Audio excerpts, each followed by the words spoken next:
வணக்கம். இன்னைக்கு வெள்ளை அவுல் உப்பு உருண்டை எப்படி செய்யறதுன்னு பார்க்கலாம் வாங்க. அதுக்கு ஒரு கப் அளவுக்கு வெள்ளை அவுல் எடுத்து வச்சிருக்கேன். அரை டீஸ்பூன் அளவுக்கு கடலைப்பருப்பு, அரை டீஸ்பூன் அளவுக்கு உளுத்தம் பருப்பு, 2 காஞ்ச மிளகாய் கிள்ளி வச்சது, கொஞ்சமா கருவேப்பிலை பொடியா கட் பண்ணது, அரை முடி தேங்காய் துருவுனது. இப்போ இந்த வெள்ளை அவுலை 2 வாட்டி வாஷ் பண்ணிட்டு தண்ணியெல்லாம் வடிச்சிட்டு ஒரு 10 நிமிஷம் ஊற வச்சுக்கலாம். ஒரு டீஸ்பூன் அளவுக்கு எண்ணெய் விட்டுக்கிறேன்.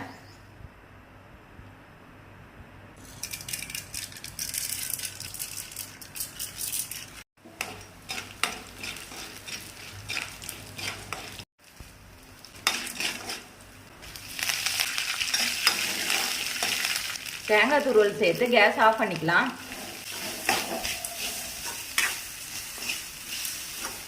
கால் டீஸ்பூன் அளவுக்கு சால்ட் சேர்த்துக்கிறேன்.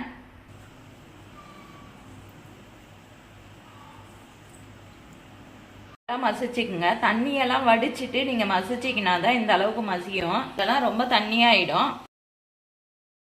பாத்திரத்துல தண்ணி ஊற்றி கொதிக்க விட்டுருக்கேன்.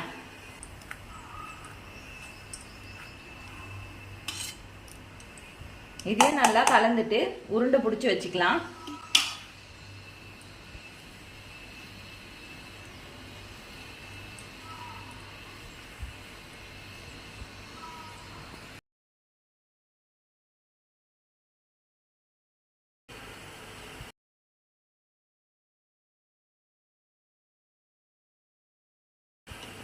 இப்போ உருண்டையெல்லாம் பிடிச்சி வச்சாச்சு. இது ஒரு 10 நிமிஷம் நல்லா வேகட்டும். 10 நிமிஷம் ஆயிடுது. வெந்துடுதான்னு பார்க்கலாம்.